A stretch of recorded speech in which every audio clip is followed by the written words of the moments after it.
Breaking news Pahalgam ఉగ్రదాడిలో ప్రాణాలు కోల్పోయిన చంద్రమౌళి ఇంటి దగ్గర విషాద వాతావరణం నెలకొంది. విశాఖలోని ఆయన ఇంటికి నేతలు, కుటుంబ సభ్యులు తరలివస్తున్నారు. ప్రస్తుతం చంద్రమౌళి మృతదేహాన్ని ఓ ఆసుపత్రిలో భద్రపరిచారు. ఇవాళ సాయంత్రం ఆయన ఇద్దరు కూతుళ్లు అమెరికా నుంచి రానున్నారు. వారు వచ్చాక అంత్యక్రియలపై నిర్ణయం తీసుకోనున్నారు.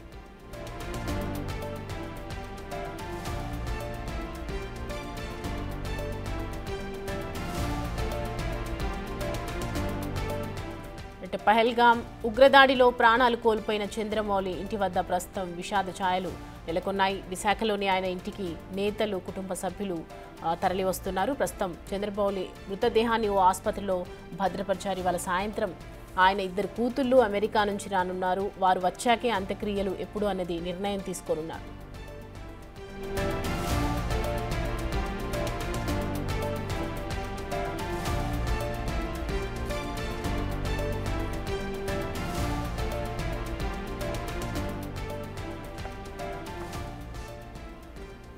పహల్గామ్ ఉగ్రదాడిలో ప్రాణాలు కోల్పోయిన చంద్రమౌళి ఇంటి దగ్గర ప్రస్తుతం విషాద వాతావరణం కనిపిస్తోంది. విశాఖలో ఉన్నటువంటి ఆయన ఇంటికి నేతలు, ముఖ్యమంత్రి కూడా రావటం జరిగింది. అలాగే కుటుంబ సభ్యులు తరలి వస్తూ ఉన్నారు. ప్రస్తుతం చంద్రమౌళి మృతదేహాన్ని ఓ ఆసుపత్రిలో భద్రపరిచారు. ఇవాళ సాయంత్రం ఆయన కూతుళ్ళు ఇద్దరు అమెరికా నుంచి రానున్నారు. వారు వచ్చాక మరి అంత్యక్రియలు ఎప్పుడు అనేది నిర్ణయం తీసుకోవడం జరుగుతుంది.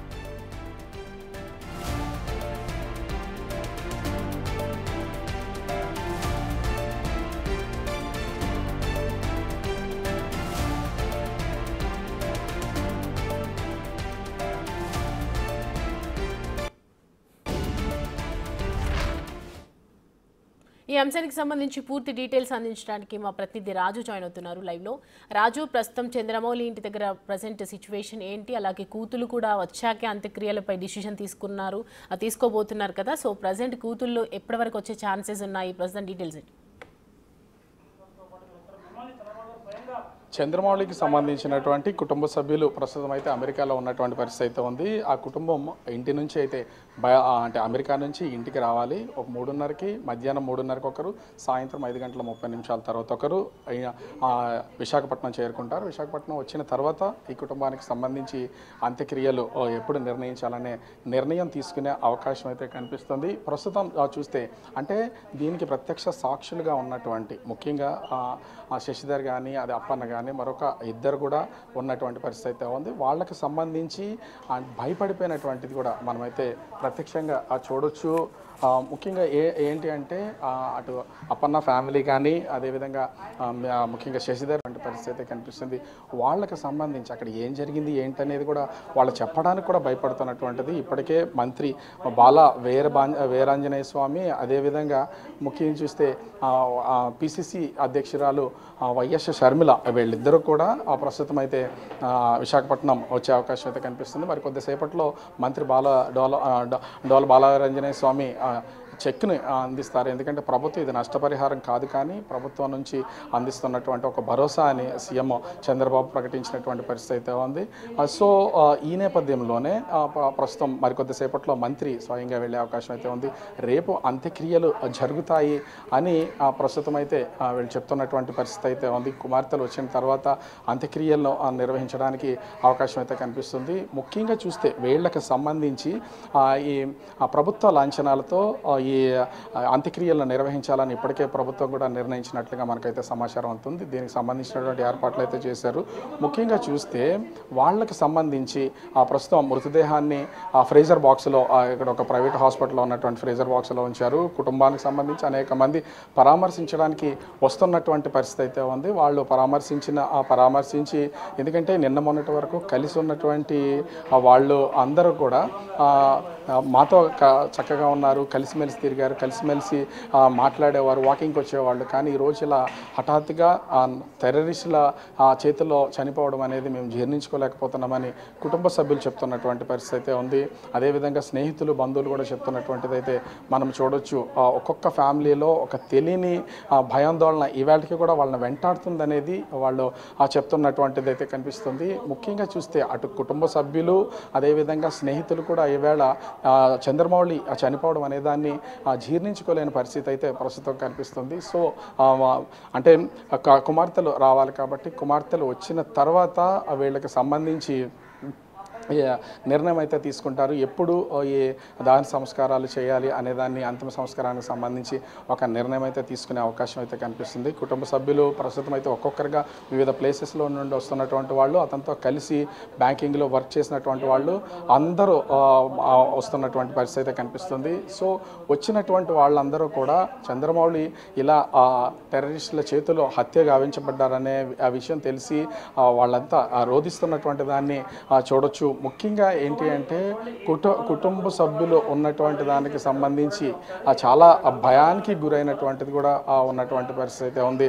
ఇవాళకి దానిలో నుంచి తేరుకున్నటువంటిది అయితే లేదు. అతని వైఫ్ అంటే చంద్రమౌళి వైఫ్ నాగమణి కూడా ఈవేళ అందులో నుంచి బయటికి రాకుండా ఉన్నటువంటిది అయితే ఉంది. ఇంకా ఒక ట్రాన్స్లోనే అసలు ఏం జరిగింది ఏంటనేది తెలియదు. 2 రోజుల నుంచి కూడా పూర్తిగా ఒక నీరసానికి అయితే వచ్చేసినటువంటి పరిస్థితి అయితే కనిపిస్తుంది. ఏం చేయాలి ఏంటి అనేది దిక్కుతోచనటువంటిది ప్రస్తుతం ఆ కుటుంబంలో కూడా కనిపిస్తుంది.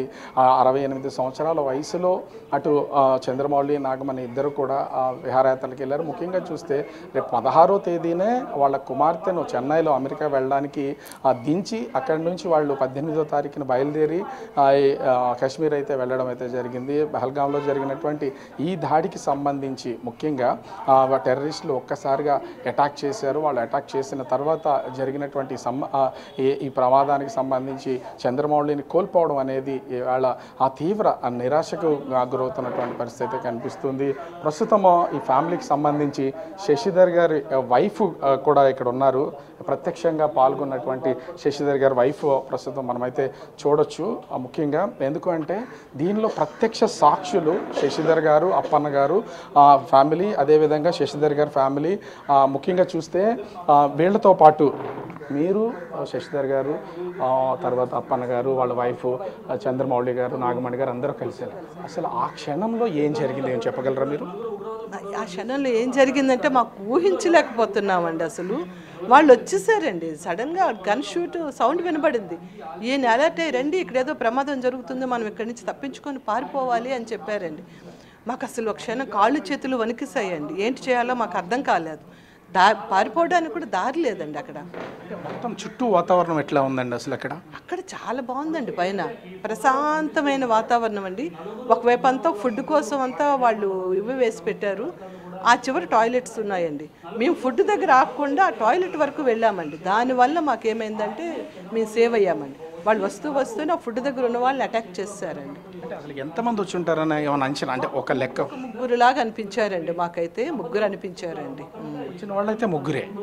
అంటే మీరు ఏ సమయంలో అక్కడికి వెళ్ళారు? అక్కడికి వెళ్ళిన తర్వాత వెంటనే జరిగింది ఏమైనా సమయం? మేము 1 గంటకి వెళ్ళామండి.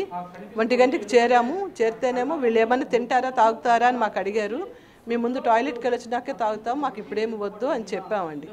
అంటే సరే అని అటువైపు తీసుకెళ్ళారు. ఫోటోషూట్కి కూడా పాపం చంద్రమౌళి గారు ఒక మనిషిని తెచ్చారండి కిందనండి. మంచి లొకేషన్ మేడం, ఫొటోస్ తీస్తాను ఆగండి అన్నాడు. మాకు ఇప్పుడు ఫొటోస్ కాదు, ముందు మేము అటు వెళ్ళాలి అని చెప్పి అటు వెళ్ళామండి. ఒకళ్ళు వెళ్ళారు, రెండో వాళ్ళని వెళ్ళడానికి రెడీ అయ్యాము. గన్ను వినిపించిందని ఏంటి ఇక్కడ ఏం జరుగుతుంది అంటే ఏంటి సౌండ్, ఏమన్నా కొండల్లో ఏమైనా జరుగుతుందా అనుకొని మేము ఇంక ఇలా చూస్తున్నామండి. ఇలాగా అరుపులు కేకలు వినిపించాయండి. ఈయన అన్నారు లేదు ఇక్కడ ఏదో డేంజర్లా ఉంది, మనం ఇక్కడి నుంచి పరిగెట్టాలి అన్నాం. మేము అందరం బాత్రూమ్ వెనక్కి దాక్కున్నామండి. ఒక 50-60 దగ్గర ఒక 100 వరకు ఉంటామేమో తెలీదు. అందరూ ఒక 2 బాత్రూంలో ఒక చిన్న కూర్చోడానికి ఒక అబ్బాయి ఒక రూమ్ కట్టుకున్నాడు. ఆ వెనక్కి దాక్కున్నామని ఈలోగా ఒకడు అక్కడి నుంచి రావడం కనిపించిందండి. కనిపించేటప్పటికి అమ్మో ఇటువైపు వస్తున్నాడు, ఇక్కడి నుంచి పారిపోవాలంటే ఆ ఫెన్సింగ్ కింద చిన్నది ఉందండి. ఇంకా పరిగెట్టి ఇంకా కింద నుండి ఈయన ఫస్ట్ దూరారండి. దూరారు, అతను ఒకళ్ళు అందరం ఆ కింద నుంచి దూరామండి. నన్ను యాక్చువల్గా చంద్రమౌళి గారే బయటకు లాగారండి. నేను లేవలేకపోయానండి. ఆయన లాగారు. అప్పటికి నేను కొంచెం దూరం పరిగెట్టేశారండి. అంటే మిమ్మల్ని చంద్రమౌళి గారు బయటకు లాగారు? అంటే మీరు అప్పుడు బయటకు వచ్చిన తర్వాత ఇంకా చంద్రమౌళి గారు లోపలే ఉన్నారండి. లోపల ఆయనే ముందు బయటకు వెళ్ళారు. ఆయన బయటకు వెళ్ళి నన్ను లాగారండి. లాగినాకేమో అప్పుడు పరిగెట్టామండి. అది పైకి ఇలా కొండ పైకి ఎక్కాలి కదండి, ఆ వాళ్ళకి అటువైపు పరిగెడుతున్నామండి. పరిగెట్టేటప్పుడు మేము ఇటు పరిగెట్టాము, కుడివైపు ఆయన ఎడమవైపు ఉండిపోయారండి. ఎడమవైపు అలా పరిగెడుతూ వెళ్ళాము. జస్ట్ ఒక 100 అడుగులు వేసి ఉంటాం, 100 అడుగులు 200 అడుగులు వేసామేమో తెలియదు. పరిగెడుతున్నటువంటి వాళ్ళని కూడా ఇక్కడ ఆపకుండా అలా నిరంతరం కాల్పులు జరుపుతూనే ఉన్నారా? అంటే మరి మేము వెనక్కి తిరిగి చూడలేదండి. వెనక్కి కానీ మాకు గన్ను చప్పుళ్ళు అయితే వినిపిస్తున్నాయండి. ఇంకా మేము ఇంకేమీ చేయలేదు, పరిగెడుతున్నాం, వెనక్కి తిరిగి చూడకుండా పరిగెడుతున్నాము. ఒకటి మా దగ్గరికి వచ్చేసాడని మాత్రం మాకు అర్థమైందండి. అర్థమయ్యేటప్పుడు మౌలి గారేమో ఆ చెట్టు దగ్గర అలాగ ఆగిపోయారు. మేము ఒక చెట్టు దగ్గర మా ఇద్దరం ఆగిపోయామండి. ఆగిపోయేటప్పటికేమో మౌలి గారేమో ఆ చెట్టు దగ్గర అలాగ ఉండిపోయారు, మేము ఈ చెట్టు దగ్గర ఏమో ఉండిపోయామండి. ఉండిపోతే ఆడేమో కరెక్ట్గా మౌలి గారు ఎదురుగా వచ్చేసాడండి.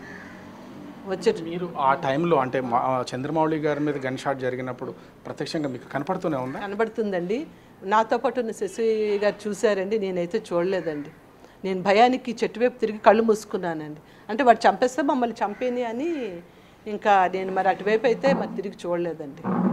నేను చూడలేదు. కానీ ఆ గన్ను తుల్లిన చెట్టు బెరడు తుల్లడం మాత్రం మా వైపు వచ్చిందండి. అంటే కంటిన్యూగా కాల్పులు అనేది అలా కంటిన్యూగా మీరు గుర్రాల మీద వెళ్ళినట్లు ఉన్నారు అంటే దిగి కనీసం కొంతసేపు రెస్ట్ తీసుకుని అంత సమయమైనా ఇచ్చారా? గుర్రం దిగి ఆ బాత్రూమ్ నడవడం 5 నిమిషాల టైమే ఉందండి. నేను దిగినాక 5 నిమిషాలు. మీరు ఆ బాత్రూమ్ వైపు కనుక వెళ్ళకపోతే ఇంకా మీరు కూడా మేము దొరికిపోయేవాళ్ళం అండి.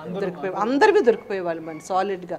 వాడు మాత్రం ఖచ్చితంగా చెప్తున్నాడు, మగవాళ్ళనే వాడు టార్గెట్ చేశాడండి, పిల్లల్ని ఆడవాళ్ళని వాడు ముట్టలేదండి. అది జరిగింది. ప్రత్యక్షంగా కనిపిస్తుందా వాళ్ళు చేసేటప్పుడు? ఆడవాళ్ళు ఎవరైనా కనపడితే వాళ్ళ మీద అసలు కాల్పులు చేయలేదండి. ఆవిడ అడిగింది కూడా, మా భర్తను చంపారు, నన్ను నా కొడుకుని కూడా చంపేయండి అని ఆవిడ అడిగిందండి.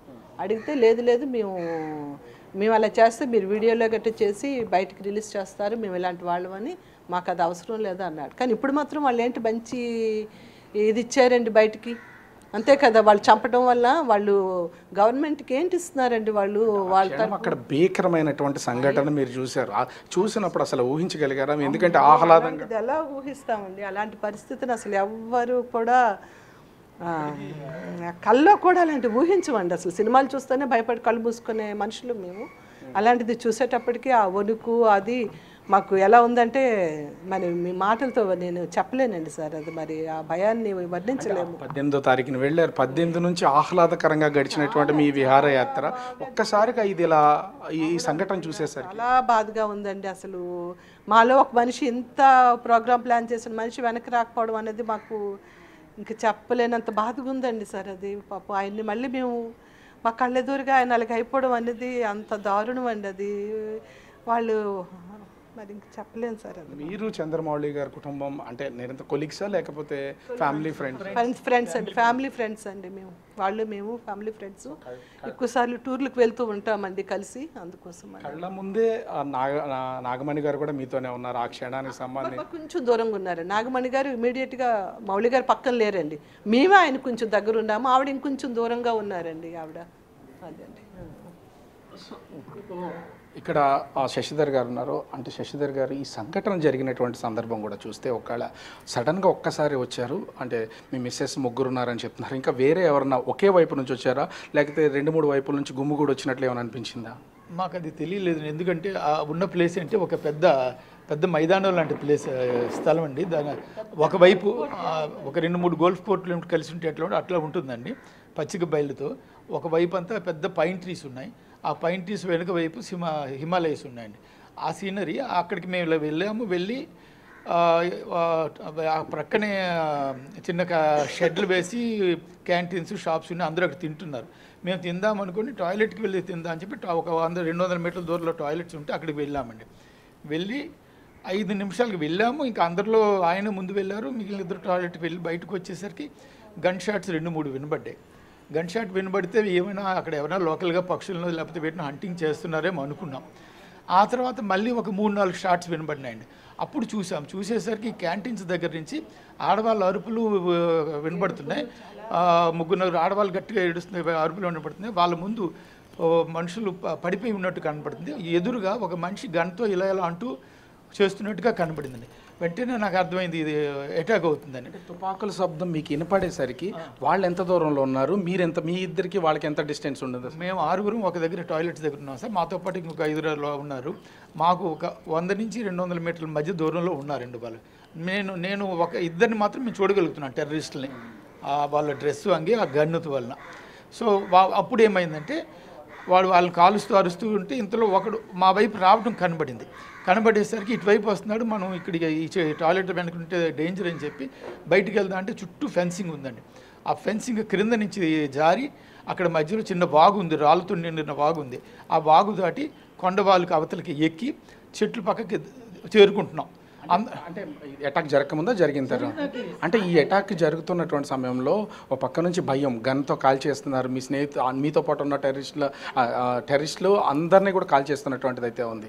అంటే ఆ టైంలో అసలు మీకు ఎస్కేప్ అవడానికి అసలు ఏమైనా ఛాన్స్ దొరికిందా మీరు బయటికి రావడానికి? అదే ఛాన్స్ ఏంటంటే ఆ కొండ ఫెన్సింగ్ నుంచి పారిపోవాలి, ఎటు వెళ్ళాలో తెలియదు, ఎటు వెళ్ళాలో కూడా తెలియదండి. అంటే మాకు ఒకవేళ కొండవాగు కనుక మీరు వెళ్తే అది లోయ అవతల కొండ వాల్ అండి. ఆ వాల్లోకి వెళ్ళి ఆ వాల్ పక్కన చెట్లు ఉన్నాయి, ఆ చెట్ల చాటుకి వెళ్ళిపోతున్నాం. నేను కాస్త ఒక 100 మీటర్ల దూరంలో నేను చెట్టు దగ్గర ఉన్నాను. ఆ పక్కన కొద్ది దూరంలో చంద్రమౌళి గారి భార్య నాగమణి గారు ఒక చెట్టు పడుతున్నారు. నా భార్య, ఇంకొకరు ఆయన భార్య మౌలి గారు వెనకనున్నారు. సో వీళ్ళిద్దరికి 2 చెట్ల దగ్గర వీళ్ళ చెట్లు ఉన్నారు, ఈ చెట్టు చాటుని వీళ్ళిద్దరు ఉన్నారు. వీళ్ళకి ఒక 10-20 అడుగుల దూరంలో మౌలి గారి చెట్టు దగ్గర ఉన్నారు. అక్కడికి టెర్రరిస్ట్ రావడం నేను చూస్తూ ఉంటే ఆయన నాకు కనబడలేదు. కానీ టెర్రరిస్ట్ గన్నుతో ఇలా 3-4 షాట్స్ పేల్చడం నాకు కనబడింది. 2 అడుగులు వేసి వీళ్ళ ఆడవాళ్ళ వైపులు రావడం చూసి మళ్ళీ అది కనబడింది. మళ్ళీ వాడు వెనక్కి వెళ్ళిపోయాడు. అమ్మ అయితే మన వాళ్ళకి ఏమీ జరగలేదని నేను అనుకున్నాను.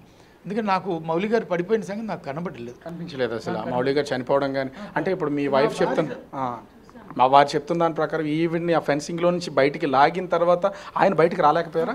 ఆయన కూడా ఆ ఫెన్సింగ్ నుంచి ఆయన కూడా బయటకు వచ్చేసారండి. బయటకు వచ్చేసి చెట్ల దగ్గర మళ్ళీ అప్పెక్కి కొండవాళ్ళు ఎక్కి చెట్ల చాటుకు వస్తున్నాం.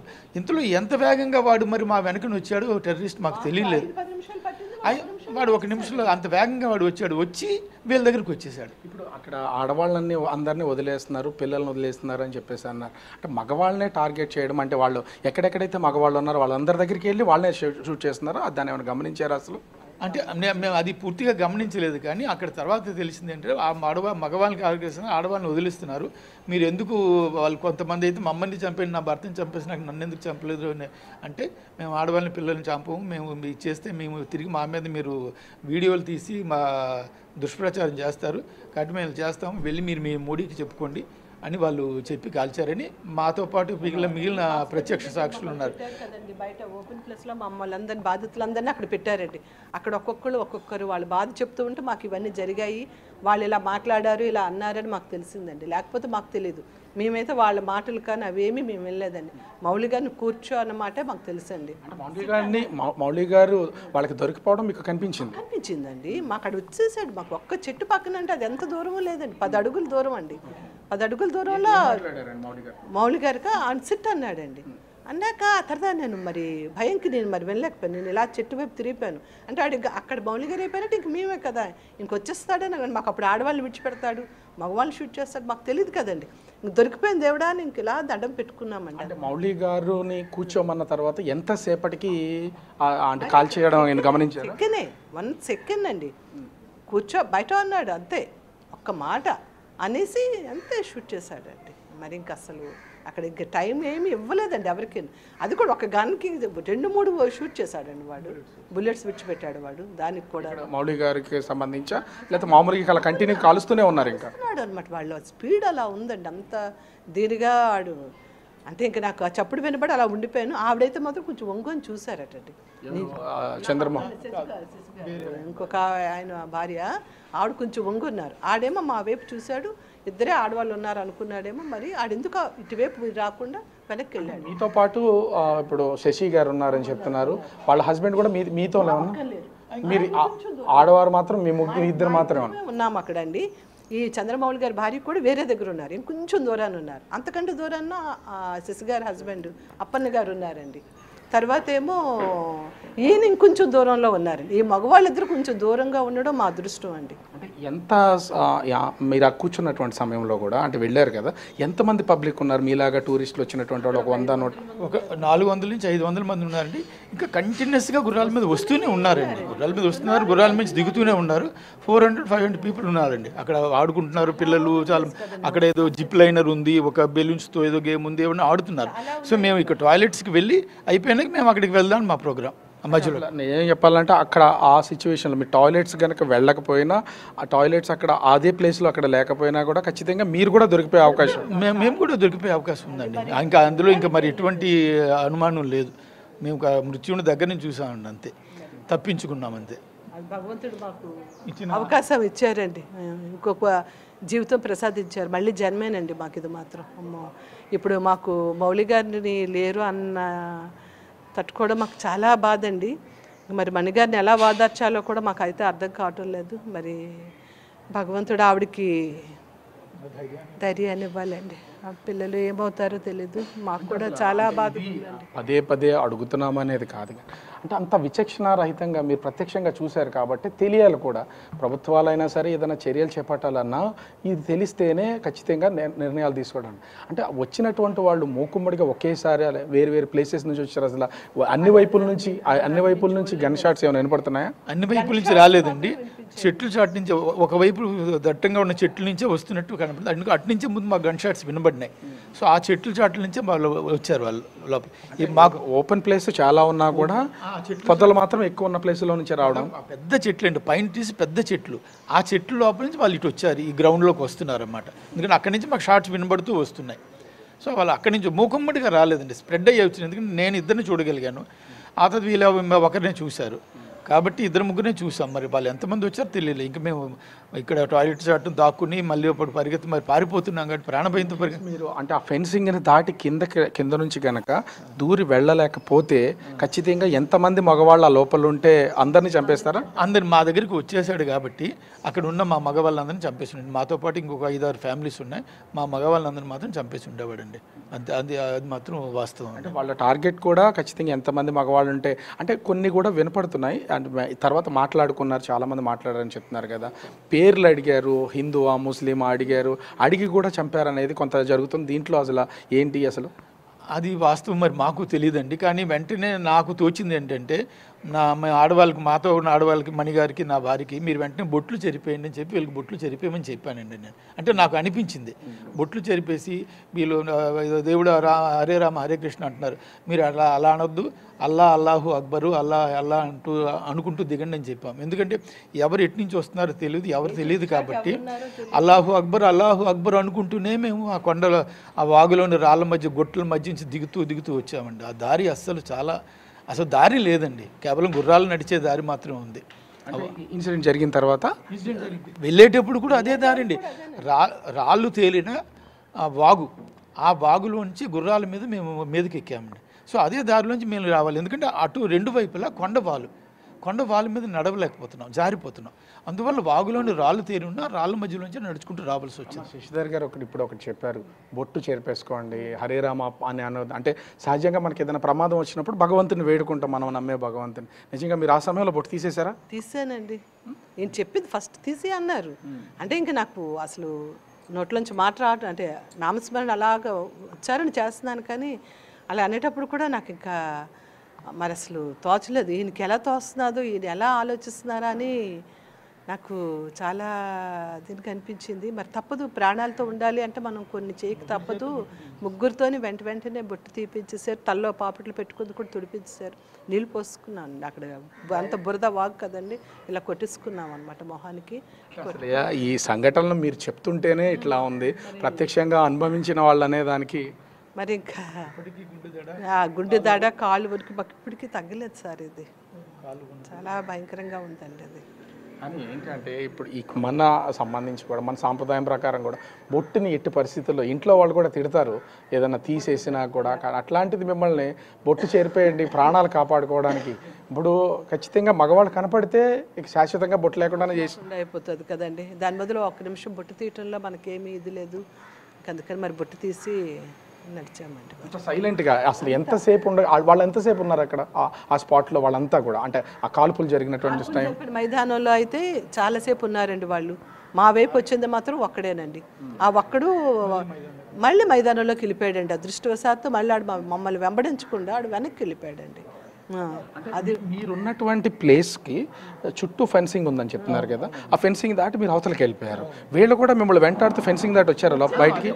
వాడు వెంటాడుతూ వెంటాడుతూ ఫెన్సింగ్ దాటి మా వైపు వచ్చాడండి. అక్కడికి వచ్చాడు కాబట్టి అక్కడ మౌలి గారు దొరికిపోయారు. ఇక్కడ మౌలి గారు కూడా మాతో ఫెన్సింగ్ దాటి వచ్చేసారు. సో అక్కడ నా ఫోను ఆయన ఫోను పడిపోయినాయి. మా ఇద్దరు ఫోన్లు అక్కడ పనిచేస్తున్నాయి. ఇక్కడ అది టూరిస్ట్ ప్లేస్.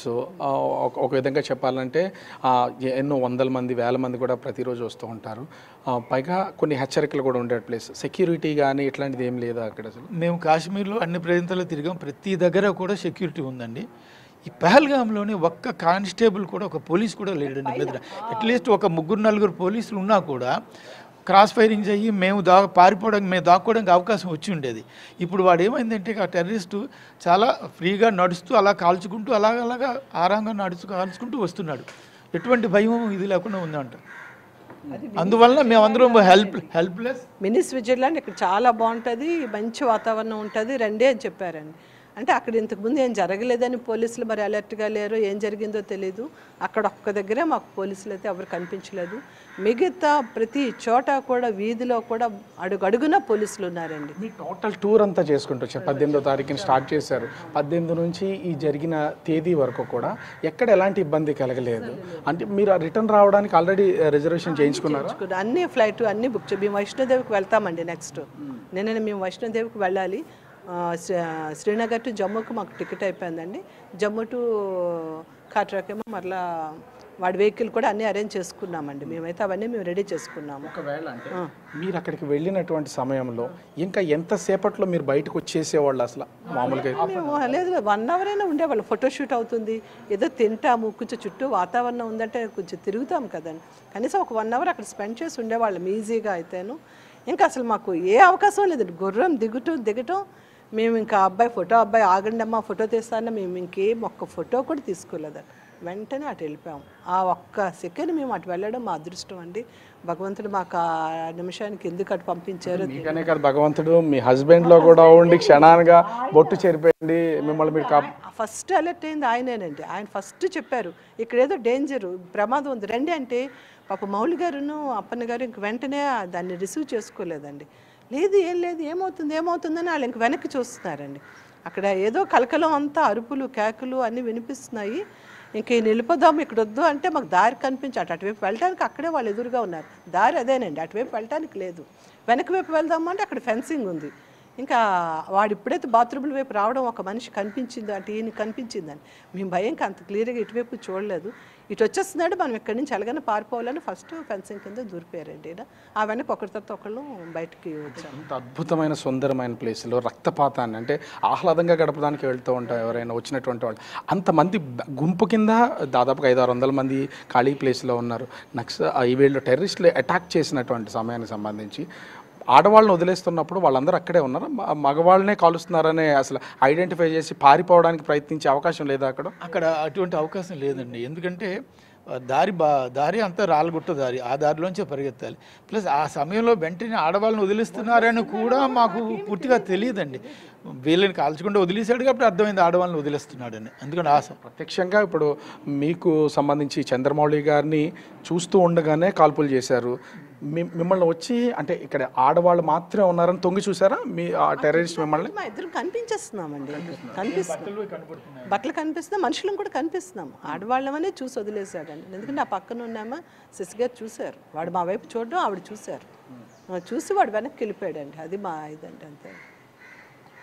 అసలు అంటే ఈ మొత్తము జరిగింది. అక్కడికి వెళ్ళిన తర్వాత ఎంతసేపటికి భద్రతా దళాలు కానీ ఆర్మీ వాళ్ళకి సంబంధించి అసలు ఏమన్నా వచ్చారా? కొండమేంచి మేము కిందకి దిగుతుంటే ఒక 3/4 డిస్టెన్స్ కవర్ అయినాక అప్పుడు పోలీసులు మీదకి రావడం కనబడ్డారండి. వాళ్ళు కూడా ఇంకా మీదకి ఎంత వెళ్ళాలి అని వాళ్ళు మాకు ఎదురు అడుగుతున్నారు. అంతవరకు పోలీసులు రాలేదండి. వాళ్ళు రావాల్సింది కూడా వాళ్ళు ఈ దారిలోంచి రావాలి. సో పైన ఇవి కమ్యూనికేషన్ సిగ్నల్స్ లేవు, సో కిందకి తెలియడానికి కూడా లేదు. సో క్రిందకి ముందు కాస్త పరిగెత్తుకుంటూ ఉన్నటువంటి ఈ ప్రమాదం జరిగినటువంటి అంటే ఈ టెర్రర్ అటాక్ జరిగినటువంటి ప్లేస్లో మొబైల్ సిగ్నల్స్ కూడా పనిచేయవా అసలు కొంచెం కూడా? మాకు మరి మొబైల్ సిగ్నల్స్ పని చేయలేదండి, మాదైతే వెంటనే పని చేయలేదు. మరి మిగిలిన అక్కడ ఏమి ఉందో లేదు కూడా తెలియదండి మాకు. మీకు అసలు చంద్రమౌళి గారు చనిపోయారని ఎంతసేపటి తర్వాత తెలిసిందండి? మాకు మేము అంటే అక్కడ పడిపోయారనేది నాకు తెలుసండి. నేను క్రిందకి దిగిన వెంటనే కలెక్టర్ గారిని, ఎస్పీ గారిని, మినిస్టర్ గారిని అందరి దగ్గరికి వెళ్ళి మీరు ఫలానా దగ్గర సెట్ చేస్తారు, కానీ ఫలానా ప్రాంతంలో మా మనిషి అక్కడ పడిపోయారు పంచింగ్ దాటినాక, మీరు అక్కడ చూడాలి అని చెప్పి నేను వాళ్ళని రిక్వెస్ట్ చేశాను. మధ్యాహ్నం 1:30 ప్రాంతంలో జరిగింది. మేము క్రిందకు వచ్చేసరికి 4 అయింది. అక్కడేమో రాత్రి 10 గంటలకి వాళ్ళు వీళ్ళు పిలిచి, కలెక్టర్ పిలిచి మీరు బాడీస్ని ఐడెంటిఫై చేయాలి రండి అని చెప్పి నన్ను, నాతో వచ్చిన అప్పన్న గారిని తీసుకువెళ్ళారండి. అప్పుడు మేము వెళ్ళి బాడీని ముఖాన్ని మేము ఐడెంటిఫై చేయలేకపోయింది. ఎందుకంటే మారిపోయిందా ఫేస్? ఏమన్నా ఎక్కడ అంటే బాడీకి సంబంధించి ఎక్కడ షూట్ చేశారో మీరు ఏమన్నా చెప్పగలరా? తలలో షూట్ చేశారండి వాళ్ళు. తలలో షూట్ చేయడం వల్ల ఏమైందంటే ముఖం షేప్ మారిపోయిందండి. దాంతో మేము వెంటనే పోల్చలేకపోయాం. ఆయన ఎర్ర కోటు వేసుకున్నారండి, ఆ కోటుని బట్టి పోల్చామండి. మేము ఫోటో కూడా వచ్చింది బయటికి, ఆయన రెడ్ ఆఫ్ కోట్ వేసుకుని ఉన్నది, అదే ఫోటోలో ఉన్నారా? ఆ రెడ్ జాకెట్లో ఉన్నారండి, 2-3 రోజులు రెడ్ జాకెట్లోనే ఉన్నారు. ఆ రెడ్ జాకెట్లో ఉండటం బట్టి మేము పోల్చామండి. మేము డెడ్ బాడీస్ని వెతుకుతూ ఉన్నప్పుడు ఎర్ర జాకెట్ ఉన్న మనిషి కనబడకూడదని దేవుడిని మొక్కుతూ మేము డెడ్ బాడీస్ని వెతుకుతున్నాం అండి. అవ్వకూడదు, ఈయన మాకు ముఖం చూపించినా కూడా ముఖాన్ని గుర్తుపట్టలేకపోతే సరే ఈయన కాకూడదని అనుకున్నామండి. ఆయన చేతికున్న వెంకటేశ్వర స్వామి రింగు, మెడలో వేసిన చైను ఉన్నాయండి. దాన్ని బట్టి మళ్ళీ మేము పోల్చామండి. వాళ్ళ వైఫ్కి ఎప్పుడు తెలియజేశారు? మీరు తెలియజేశారా లేకపోతే ఎవరన్నా? మేము యాక్చువల్గా రాత్రి 10:10:30కి తెలిసిందండి. వెంటనే నేను అక్కడ పహల్గాం నుంచి మేము ఐడెంటిఫై చేసి బాడీస్ని అంబులెన్స్లో ఎక్కించుకొని శ్రీనగర్ రాత్రి 12కి చేరామండి. అక్కడి నుంచి గవర్నమెంట్ హాస్పిటల్ తీసుకెళ్ళి అక్కడ మార్చి పోస్ట్ మార్టం చేశారు. సో మేము వెంటనే తెలియపరచదలుచుకోలేదండి. ఉదయం మేము చెప్పలేదు, ఉదయం కూడా తెలియపరచుదాం అనుకుంటే మళ్ళీ ఉదయం తెలియపరచలేదు. ఏం చేసాం, ఆమె కాస్త తినిపించి వైజాగ్లో చెప్దామని గవర్నమెంట్ యాక్చువల్గా ఏం చేసిందంటే ఈయన భౌతిక ఆయనతో పాటు మా అందరికి కూడా టికెట్లు బుక్ చేస్తే కూడా మేమేం చేసామంటే ఆవిడకి తెలుస్తుంది అని చెప్పి నాతో పాటు వచ్చిన వీళ్ళ 4గురిని వేరే ఫ్లైట్ బుక్ చేసి మీరు వేరే వెళ్ళండి. ఆవిడకి ఏం చెప్పామంటే ఆయనకి సీరియస్గా ఉంది, ఆపరేషన్ చేస్తున్నారు, ఐసీయూలో ఉంచారు, ఎవరిని రానివ్వట్లేదు, నేను వెనక్కుండి ఆయనతో పాటు నేను చూస్తాను అంటే ఆమెతో చెప్పాను, నేను చూస్తాను, నేను తీసుకొస్తాను, మీరు వెళ్ళిపోండి, ముందు మీరు ఫ్లైట్లో వెళ్ళిపోండి, మళ్ళీ టికెట్ దొరకండి. వాళ్ళని టికెట్లు పంపించేసి నేను వెనుకొని వచ్చాను. కానీ ఆమె ఢిల్లీ వచ్చేసరికి ఢిల్లీలో సిగ్నల్స్ రావడంతో ఆమెకి ఫోన్లో గ్రూప్లో మెసేజ్లో కనబడి ఆమెకు అప్పుడు తెలిసిపోయిందండి. ఇట్లా మీతో జర్నీ చేశారు కదా నాగమణి గారు, అంటే ఆ క్షణంలో అసలు ఏమైనా ధైర్యంగా ఉన్నారా? అంటే ఏం అవ్వదు కదా, ఎలా ఉంటారు, మౌలి గారు ఉన్నారు కదా అని అంటే ఏం అవ్వదండి, మనందరం 6గురు వెనక్కి వెళ్తామండి, మీరు భయపడకండి, ఆయనకేం జరగదండి, భగవంతుడిని వేడుకుందాము. మాకు నైట్ 2 o'clock అప్పుడు వీళ్ళు చెప్పారండి. ఇంకా ఆయన మీరైతే ఏం చెప్తారు టోటల్గా సంబంధించిన దానికి అంటే బొట్టు చెరుపుకుని ప్రాణాలు కాపాడుకునేంత వరకు వచ్చారు. భగవంతుడు నిజంగానే తోడున్నాడు. పిల్లలు, మీకు సంబంధించిన కుటుంబ సభ్యులందరూ వేడుకోలు చెప్పలేనండి. మరి నాకు చాలా దీనికి ఉందండి, మళ్ళీ అవి గుర్తు చేసుకుంటే నాకు మళ్ళీ వణుకు వచ్చేస్తుందండి. నేను భగవంతుడే రక్షించాడండి. సో ఫైనల్గా మౌలి గారు చనిపోయారు. నిన్న మొన్నటి వరకు మీతోనే తిరిగారు, మీతోనే ఉన్నారు, కలిసి ఎన్నో సంవత్సరాల నుంచి జర్నీ చేశారు. ఆ క్షణానికి సంబంధించి తలుచుకుంటే కూడా ఎవరైనా సరే, అంటే లైక్ స్నేహితులు అంటే కలిసి ఉన్నారు అంటే కుటుంబ సభ్యుల కంటే మీతోనే ఎక్కువగా స్పెండ్ చేసి ఉంటారు. ఆ చివరి క్షణాలను ఏమైనా చెప్పగలరా? మీతో వారు గడిపినటువంటి కానీ మీ జర్నీకి సంబంధించి కానీ, ఎందుకంటే మీతో మాట్లాడుతున్న కళ్ళల్లో నీళ్లు చూస్తుంటే బాధ మాకే అనిపిస్తుంది. చివరి వరకు ఆయనే యాక్చువల్గా టూర్ మొత్తం ప్లాన్ చేసింది ఆయనే. సో ఎక్కడికి వెళ్ళినా ఏం చేయాలి, ఎలా చేయాలి అన్నీ కూడా ఆయనే చెప్తూ మమ్మల్ని లీడ్ చేసేది ఆయనే, చేస్తూ అన్ని ప్లాన్ చేస్తూ ఎంతో సరదాగా నడుపుతూ ఆయన ఫొటోస్ కూడా మా అందరి ఫొటోస్ తీశారు, మా దగ్గర ఫొటోస్ కూడా ఎక్కువ లేవండి. అన్నీ చేయటం ప్రతిదీ ఆయన ప్లాన్ చేస్తూ చివరికి ఆయన రావటం లేదు అన్న బాధని నేను చెప్పలేకపోతున్నాను. చివరికి ఆయన భౌతికాన్ని నేనే తీసుకువచ్చానన్నది ఇంకా నేను వర్ణించలేకపోతున్నాను. అది మరి ఇంకా మేము కళ్ళు మూస్తే మాకు అదే ఇది మా ట్యాబ్లెట్లు వేసుకొని చేసుకుని అయినా చేసినా కూడా నిద్ర పట్టడం లేదు, కళ్ళ ముందు అవే మెదులుతూనే ఉన్నాయండి ఆ క్షణాలు. సో అంటే శశిధర్ గారు వాళ్ళ మిస్సెస్ చెప్తున్నటువంటి ఒక్కొక్క సంఘటన చూస్తే హృదయ విదారకమే. జరిగినటువంటి సంఘటన కళ్ళ ముందు చూశారు. ముఖ్యంగా మగవాళ్ళందరినీ కూడా కూర్చోబెట్టి కళ్ళ ముందే కాల్చి చంపినటువంటి ఈ టెర్రరిస్టుల అటాక్కి సంబంధించి ఒక్కొక్క మాట చెప్తుంటే కళ్ళంటే నీళ్ళు. అంటే ప్రత్యక్షంగా చూసిన వాళ్ళు ఎలాగుంటే దాన్ని వింటున్నటువంటి వాళ్ళు ఇలా ఉన్నప్పుడు ప్రత్యక్షంగా చూసినటువంటి వాళ్ళ పరిస్థితి ఎంత దారుణంగా ఉంటుందో అర్థం చేసుకోవచ్చు. కలిసి వెళ్ళారు, హ్యాపీగా ఎంజాయ్ చేద్దాం, తిరిగి వద్దాం అనుకున్నటువంటి వాళ్ళు వాళ్ళ స్నేహితుని చంద్రమౌళి పార్థివ దేహాన్ని తీసుకుని చివరికి ఇంటికి రావాల్సినటువంటి పరిస్థితి అయితే ఏర్పడింది. ఓవరాల్గా చూస్తే ఈ అటాక్ మమ్మల్ని భగవంతుడు కాపాడాడు, దీని నుంచి బయటపడ్డాము, కానీ మా ప్రాణ స్నేహితుడిని కోల్పోయామని శశిధర్ ఫ్యామిలీ అయితే చెప్తున్నటువంటిది కనిపిస్తోంది. Right Raju, thanks for the updates.